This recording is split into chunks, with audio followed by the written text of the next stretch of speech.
বেঈমান কাফেররা দাঁড়িয়ে ইসলামের উপরে আঘাত হানছে। আমাকে বসান মিডিয়ার সামনে, এদের মুখটা 3 মিনিটে বন্ধ করবো, আমি 3 মিনিট সময় নেব না। মতো হারামের আওলাদ বলছে নবীজি সাল্লাল্লাহু আলাইহি সাল্লাম 6 বছরের মা আয়েশা সিদ্দিকা রাদিয়াল্লাহু তাআলা আনহাকে বিবাহ করেছেন। আমি আপনাদেরকে দলিল দিয়ে যাচ্ছি, কোন বাপের বেটা ডাক্তার, মাস্টার, উকিল, ব্যারিস্টার আর কোন শিক্ষিত এমএসসি, বিএসসি, বিকম যদি থাকেন, স্টেজে উঠে এসে আমার প্রমাণটা কেটে যান, আমি প্রমাণ দিচ্ছি। আমাদের দেশের বিখ্যাত লোক যাদের ছবিগুলো হেডমাস্টারের মাথার উপরে টাঙানো থাকে, ঈশ্বরচন্দ্র বিদ্যাসাগর কলেজের প্রফেসরের মাথার উপরে ছবি টাঙানো থাকে, কবিগুরু রবীন্দ্রনাথ ঠাকুরের ছবি প্রফেসর আর হেডমাস্টারের মাথার উপরে অফিসে টাঙানো থাকে। তাদের জন্ম মৃত্যু দিবস পালন হচ্ছে না হয়নি। তারা আমাদের কাছেও মহান, তিনারা জ্ঞানী গুণী।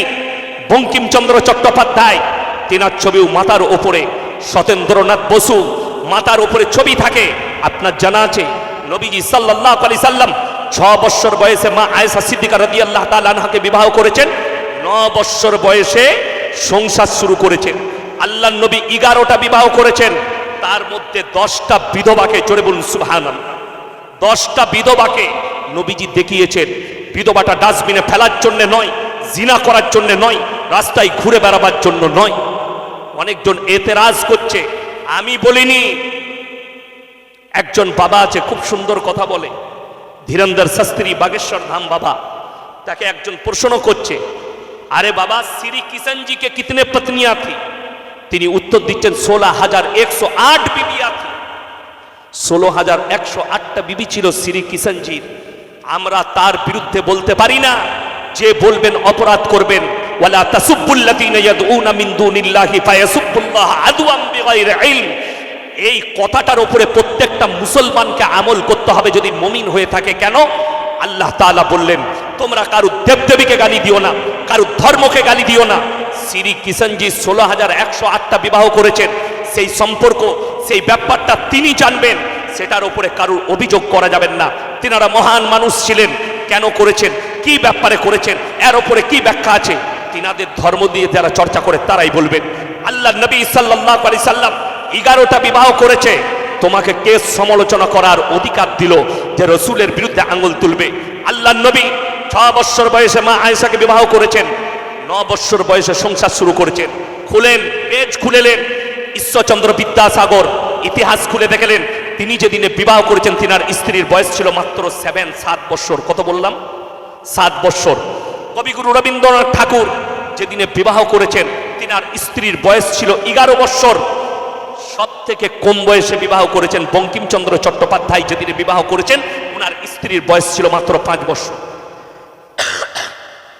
আরো নোট আছে দামি দামি লোকদের, স্বামী বিবেকানন্দ থেকে শুরু করে সতেন্দ্রনাথ বসু থেকে শুরু করে সবারই নোট আমার কাছে মোবাইলে নোট করা আছে।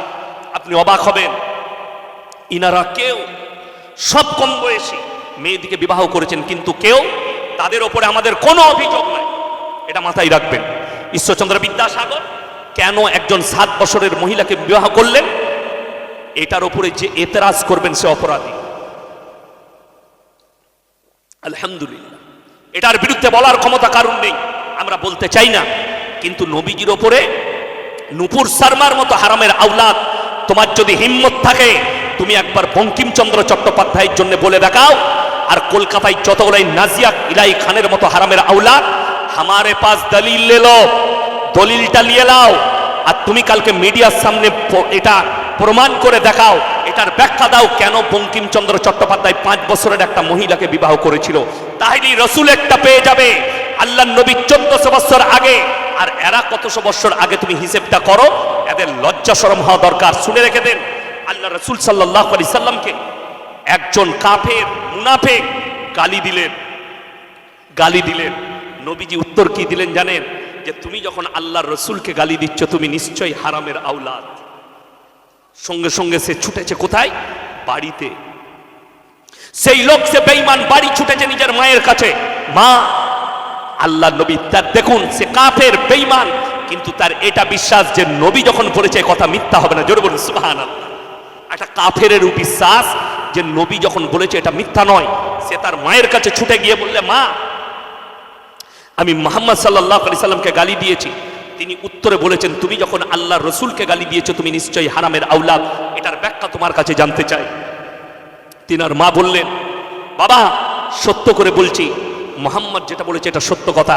তোকে জন্ম দেবার আগে তুই আমার হারাম সন্তান, তুই তোর বাপের সন্তান নস। জোরে বলুন সুবহানাল্লাহ। যতগুলো লোক গালি দিচ্ছে শুনে রেখে দেন, যারা চাইছে কোরআন মিট যায়গে, যারা চাইছে ইসলাম মিটে যাবে, যারা মনে করছেন কোরআনকে মিটিয়ে দেবো, ইসলামকে মিটিয়ে দেবো, তোমরা তো অনেক দূরের কথা। ফিরাউন आया था मूसा को मिटाने खुद मिट गए, नमरूद आया था इब्राहिम को जलाने खुद खत्म हो गए। और तुम चाहते हो कि इस्लाम मिट जाएंगे, कुरान मिट जाएगी? तो अल्लाह की कसम सुन लो, मेरे अल्लाह ने वादा किया वलन तजिद ली सुन्नतिल्लाहि तब्दीला, क़यामत तक हमारे कुरान के एक जेर जबर को मिटाना दुनिया की किसी ताकत की बस की बात नहीं। जोरे बोलुन सुभान। যারা চাইছে কোরআনকে মিটিয়ে দেবো, ইসলামকে মিটিয়ে দেবো, আরে তোমরা তো আজকে অনেক দূর। আল্লাহ নবী সাল্লাল্লাহু আলাইহি সাল্লাম যেদিন থেকে ইসলামের প্রচার শুরু করেছেন, বেঈমানরা সেই দিন থেকে গালি দিতে আর ষড়যন্ত্র করতে লেগেছে। যদি বলেন কোথায়, কোরআনে আছে। নবীজি কাবা ঘরে কোরআন পড়ছেন, কোথায় বললাম? কাবা ঘরের ভেতরে কোরআন পড়ছেন নবীজি। আস্তে আস্তে কোরআন আসছে, অবতীর্ণ হচ্ছে, নবীজি শোনাচ্ছেন। বেঈমান কাফেররা বাইরে তবলিগ করতে লাগলো। কিসের তবলিগ? আল্লাহ নবীকে আল্লাহ ওহির মাধ্যম দিয়ে জানাচ্ছেন, ওয়াকাল আল্লাযীনা কাফারু লা তাসমাউ লিহাযাল কুরআন ওয়ালগাউ ফীহি লাআল্লাকুম তাগলিবুন। হে আমার নবী, বেঈমান কাফেররা তোমার জন্য বাইরে তবলিগ করছে, নবী যে কোরআন আবৃত্তি করে সে কোরআন তোমরা শ্রবণ করো না, হাত তালি মারবে আর কানেতে আঙ্গুল দেবে। তারা বাইরে তবলিগ করছে, নবী যে কোরআন আবৃত্তি করে কোরআন শুনো না, হাততালি মারো আর কানে আঙ্গুল দাও। আল্লাহর কসম, ইসলামকে রুখতে পারেনি পৃথিবীতে আজকে 250 কোটি মুসলমান। জোরে একবার বলুন সুবহানাল্লাহ। 250 কোটি মুসলমান। চলুন, আসামের মুখ্যমন্ত্রী জি হিমন্ত বিশ্ব শর্মা জি, তিনি প্রতিনিয়ত বলছেন, সেদিনে একটা ক্লিপ শুনলাম, মেরা লক্ষ্য है इस्लाम को मिटाना, मैं चाहता हूं इस्लाम मिट जाएगी, करुणा की तरह मिट जाएगी। मेरे भाई थोड़ा दिमाग से बोलिए, आप तो सीएम हैं, आप तो पढ़ा लिखा इंसान है। जरा इतिहास उठाकर देख लो, फिरौन आया था मूसा को मिटाने, खुद मिट गए। একটা কথা মাথায় রাখবেন, যতজন নবীজিকে গালি দিচ্ছে, কুকুর দুটো পজিশনে চিল্লাতে শুরু করে। কটা পজিশন বললাম? দুটো। कुत्ता जब भौंकता है 2 कंडीशन में भौंकना शुरू करता है। एक तो जब कुत्ता पागल हो जाता है तब भौंकता है, दूसरा उसका मालिक जब पीछे खड़ा होता है तब भौंकता है। সকালবেলায় কলকাতায় চলে যান, গঙ্গার কিনারায় ধর্মতলায়, যারা বড় লোক যারা বাড়িতে কুকুর রেখেছে, গলায় চেন বাঁধা আছে, সকালবেলায় আপনার বেরিয়েছে মর্নিং ওয়াক করতে, সাথে কুকুরটা আছে, সে কিন্তু লোক দেখলি খালি চিল্লায়, চিল্লাই না চিল্লাই না। সে জানে মালিক আছে আমার সাথে, আমাকে মারতে পারবে না। রাস্তার কুকুর কিন্তু চিল্লাবে না, সে জানে আমি চিল্লালে হয় পাথর মারবে না হলে লাঠি করে মারবে। কথাটা বুঝতে পেরেছেন না পারেন? समझदारों के लिए इशारा काफी है। कुत्ता 2 टाइम भौंकता है, एक तो पागल हो चुका है या तो उसका मालिक पीछे खड़ा है। जो हमारे रसूल को गाली दे रहा है, मेरे अल्लाह को गाली दे रहा है, या तो ये पागल कुत्ता है या तो इसका मालिक पीछे खड़ा है। समझ लेना, जितना गाली देना है दे लो, लेकिन अल्लाह की कसम इस्लाम नहीं मिट सकता। जरा चाहिए कुरान मिटे जाबे, तुम पैसे खबर लेके देखो, तुम लोग से पहले 200 साल तक तुम्हारे नाजायज बाप अंग्रेजों ने यहां राज किया। वो भी चाहता था कि कुरान और मदरसा और मस्जिद और इस्लाम मिट जाए, और गुजरात के गमती नदी के किनारे 20 लाख 10 से 20 लाख कुरान को ढेर लगाकर जला दिया। शाह अब्दुल अजीज मुहद्दिस देहलवी रहमतुल्लाह अलैह ने कहा, अरे ओ अंग्रेजों के बच्चे, तुम समझ रहे हो कि 10 लाख 20 लाख कुरान को जलाकर इस्लाम को और कुरान को मिटा दोगे, तो ये तुम्हारा ख्वाब है। अंग्रेजों ने कहा क्यों? बोले अल्लाह ने तो कुरान को भेजा, लेकिन इस कागज के टुकड़े के अंदर अल्लाह ने हिफाजत नहीं की। अल्लाह ने इसका जिम्मेदारी खुद ली है। इन्ना नहनु नज़्ज़लना ज़िक्रा व इन्ना लहु हाफिज़ून। मैंने कुरान को भेजा और कुरान का हिफाजत करने का जिम्मेदारी मैं खुद अल्लाह लेता। अगर इसका थोड़ा गौर करेंगे तो देख लीजिए, पूरे हिंदुस्तान के कुरान को मिटा दो, दुनिया के कुरान को मिटा दो, अल्लाह की कसम अगर एक हाफिज कुरान जिंदा रहा तो फिर 100 करोड़ कुरान छपकर आ जाएगी। जोरे बोलুন সুবহানাল্লাহ। যদি একটা হাফিজে কোরআন জিন্দা থাকে, যার সিনেতে আল্লাহ 30 পারা কোরআন গেঁথে দিয়েছে, এইরকম 100 কোটি কোরআন চেপে আসবে। এখানে অনেকজন পড়েছেন চুটি চুটি বই, পদ্মের বই, বর্ণ পরিচয় পড়েছেন না পড়েননি? আচ্ছা, এমন একটা স্টুডেন্ট উঠে আসুন, মাস্টার উঠে আসুন, ডাক্তার উঠে আসুন, সে যে বইটা পড়েছে পুরোপুরি বিনা ভুলে মুখস্থ করে দিয়েছে। কোনো বই আছে? আরে এইটাই নিয়ে আসো না, বর্ণ পরিচয়টা বিনা ভুলে মুখস্থ করে শুনিয়ে দাও। আল্লাহর কসম, আল্লাহর কুদরত, কোরআন 30 পারা কোরআন, 114টা সূরা। একজন হাফিজে কোরআন যখন চেষ্টা করে যে এটা আমার সিনের মধ্যে ভরবো, সে যখন পড়তে শুরু করে আল্লাহ তাআলা তার সিনের মধ্যে পুরো কোরআনকে গেঁথে দেয়। জোরে বলুন সুবহানাল্লাহ। বাকি পৃথিবীর কোনো কিতাব সম্ভব নয়। চলুন, কোরআন সত্য না মিথ্যা তার একটা পোক্তা দলিল দিই। আপনারা এখানে অনেক শিক্ষিত লোক আছেন, চ্যালেঞ্জ দিয়ে বলছি, একটা পদ্য নিয়ে আসুন, একটা গদ্য নিয়ে আসুন, যে পদ্যর মধ্যে প্রত্যেকটা লাইনে শেষ অক্ষর একটাই থাকতে হবে শেষ পর্যন্ত। যেমন বলে বন্দে আলিমিয়া আল্লাহকে একটা পদ্য আছে, আমাদের ছোট গায়ে ছোট ছোট ঘর, লাস্টের অক্ষরটা কি এলো বাবা? কথা বলবেন কি? র। থাকি সেটা সবে মেলে নাহি কেউ পর, আবার কি এলো? র। পাড়ার সকল ছেলে মোরা ভাই ভাই, কি এলো? কথা বলে না? হর্ষই পাল্টিয়ে গেল। এমন একটা কোনো পদ্য নিয়ে আসুন, গদ্য নিয়ে আসুন, যেটার প্রত্যেকটা লাইনের শেষ অক্ষরটা একই থাকে, কোন রকমের পাল্টাবে, একই থাকতে হবে প্রত্যেকটা লাইন শেষ পর্যন্ত। যদি বলেন কোরআনে কি এরকম কোন সূরা আছে? কোরআন খুলেন, আমার আল্লাহ রাব্বুল আলামিন কোরআনের মধ্যে বললেন, ওয়াশ-শামসি ওয়া দুহাহা ওয়াল কামারি ইযা তালাহা ওয়ান নাহারি ইযা জাল্লাহা ওয়াল লাইলি ইযা ইয়াগশাহা ওয়াস সামাই ওয়া মা বানাহা ওয়াল আরদি ওয়া মা তাহাহা ওয়া নাফসি ওয়া মা সাওয়াহা ফাআলহামাহা ফুজুরাহা ওয়া তাকওয়াহা। জোরে বলুন সুবহানাল্লাহ। প্রত্যেকটা আয়াতের শেষে শেষ পর্যন্ত আল্লাহ একটাই অক্ষর ব্যবহার করেছেন, হা। জোরে বলুন না সুবহানাল্লাহ। কোরআন সত্য কিতাব, আসমানি কিতাব। প্রত্যেকটা ভাই নিয়ত করুন, আজ থেকে আমরা দ্বীনি শিক্ষা অর্জন করব। জোরে বলুন ইনশাআল্লাহ। ভয়ের কিছু নেই। পৃথিবীর যারা ভুগছে, ভোগনে দো উসে, ভোগনে দো जो ভোগ রাহা है। একটা সত্য কথা বলে যায়, মিডিয়া খুললে দেখতে পাবে, একজন মিডিয়া আছে আজ তাক চ্যানেল, তার একজন অ্যাঙ্কার আছে, তার নাম হচ্ছে আপনার সুধীর চৌধুরী। তো সে বেচারা তার ল্যাবেতে ডেকেছে বাগেশ্বর ধাম বাবাকে। তো তিনি বলছেন, আপকো मैं एक आंकड़ा सुनाऊंगा। এটা আমি জানি না, তিনি শোনাচ্ছেন। আঁকড়াটা কি? 2015 से 2021 का আঁকড়া। 2015 থেকে 2021 পর্যন্ত যে আঁকড়াটা আছে ওটা আপনাকে শোনাচ্ছি। আঁকড়াটা কি? তিনি বলছেন, আঁকড়া শুনলো 2015 থেকে 2021 ক বছর হচ্ছে? কথা বলে না? 6। এই 6 বছরের ভেতরে কতগুলো অন্যান্য ধর্ম থেকে ইসলাম কবুল করেছে, কতগুলো অন্যান্য ধর্ম থেকে সনাতন ধর্ম কবুল করেছে। আমার ভাই, শুনলে আপনি অবাক হবেন। बागेश्वर धाम बाबा बोलचे सुनाइए हमको क्या आंकड़ा है। वही सुधीर चौधरी बोलचे 2015 से 2021 तक 13 लाख लोगों ने इस्लाम को अपनाया। जोरे बोलून ना सुभान अल्लाह। 13 लाख लोग अन्य धर्म থেকে ইসলাম কবুল করেছে এই 6 বছরের ভিতরে। और दूसरी धर्म से सनातन धर्म में आया कौन?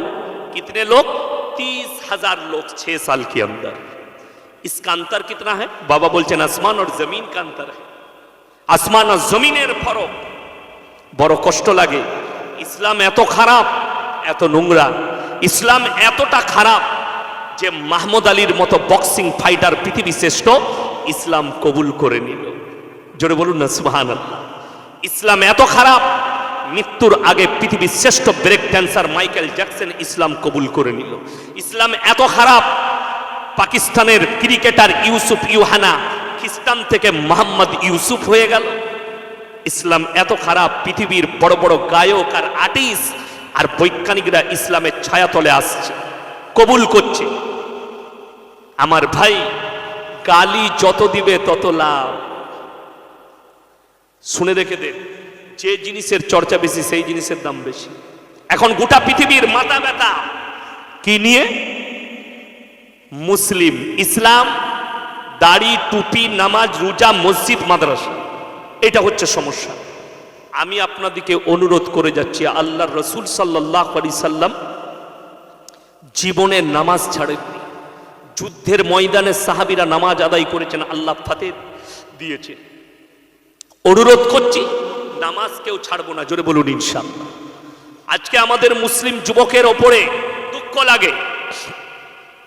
বাবরি মসজিদ ভেঙে গেছে, ফেসবুকে টুইটারে আপনি পোস্ট করছেন যে হাইরে আমাদের বাবরি মসজিদ ভেঙে গেছে, আমরা ভুলবো না।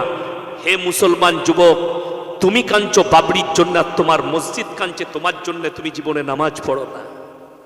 কত দুঃখের কথা, বেদনার কথা।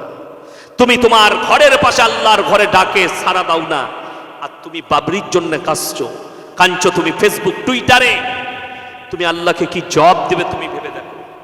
তোমার মসজিদ তোমার জন্য কাঁদছে আর তুমি তার জন্য কাঁদছো, এটা দুঃখের বিষয়। আপনারা বলুন, 100টা মুসলিমের মধ্যে 80টা মুসলিম দাড়ি চাচা, ঠিক বললাম না ভুল বললাম? তারা সেলুনে গিয়ে দাড়ি চেঁচে দিচ্ছে। দাড়ি রাখা কি রসুলের সুন্নাত, দাড়ি রাখা রসুলের সুন্নাত, অথচ আপনি গিয়ে দাড়িটা কেটে দিচ্ছেন।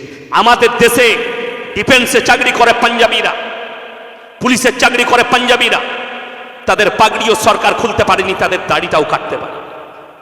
যে তাদের পাগড়ি আর দাড়ি কাটার কথা বলবে তাদের গলাটা কেটে দিবে তারা। কেন? তারা তাদের ধর্ম থেকে সরবে না। আজকে একটা মুসলিমদের ছেলে পুলিশের চাকরি করলে দাড়ি রাখতে পায় না, ডিফেন্সে চাকরি করলে দাড়ি রাখতে পায় না। এটা কি সরকার দায়ী? এটা কি কেন্দ্র সরকার দায়ী? না। ইস ঘর কো আগ লাগি ঘর কি চিরাগ সে। মুসলমান, তোমরা নিজেদের ঘরে নিজের আগুন ধরিয়েছ। 100টা মুসলিমের মধ্যে 100 জন যদি দাড়িওয়ালা হতো, এদের বাপের হিম্মত হতো না আপনার দাড়িতে হাত দিয়ে। কিন্তু আপনি নিজে থেকে দাড়ি চেঁচেছেন। একটা পুলিশ অফিসার উত্তর প্রদেশের, বড় বড় দাড়ি, থানার ওসি দাড়ি রেখেছে। সেই থানার ওসি দাড়ি রাখার কারণে তাকে সাসপেন্ড করা হয়েছে।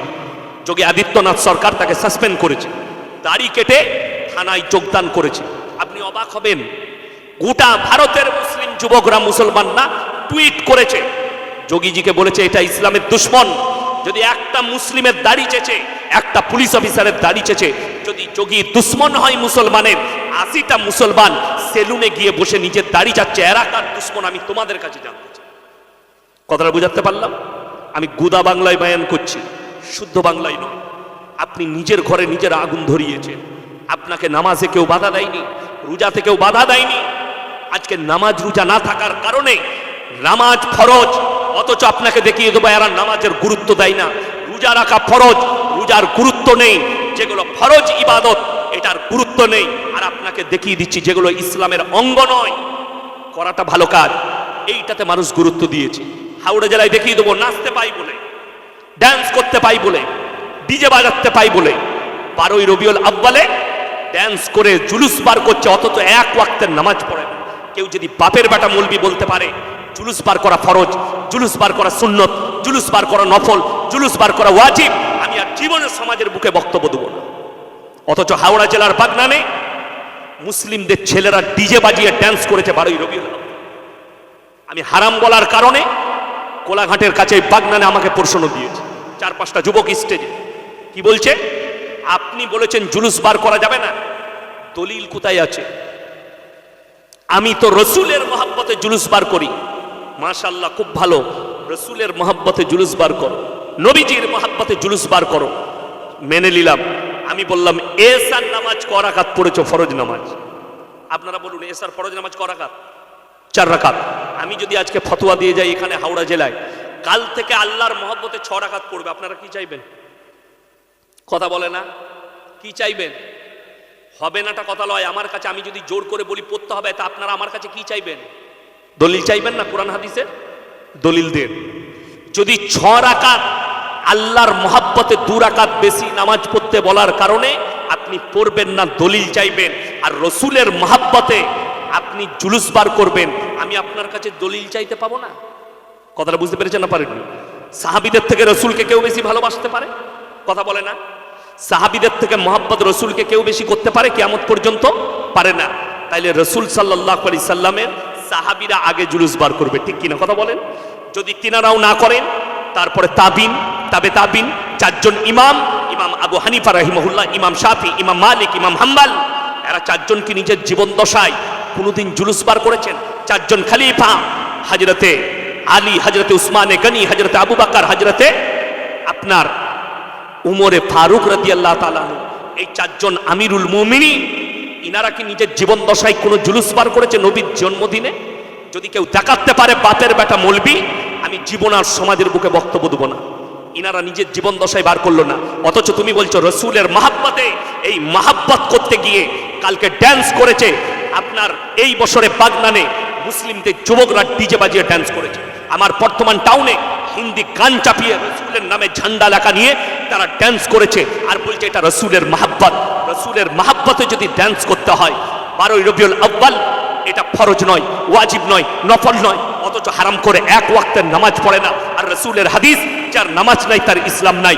রসুল সাল্লাল্লাহু আলাইহি সাল্লাম বললেন, যে রোজা রাখে না রমজান মাসে সে যেন আমার ঈদগাহে না আসে, অথচ এরা ড্যান্স করছে, এরা নাচ করছে। এইটা হচ্ছে ইসলামের বিকৃত। শুনেলেন? কোরআন শোনাচ্ছে আপনাকে, আল্লাহ রসুলের হাদিস।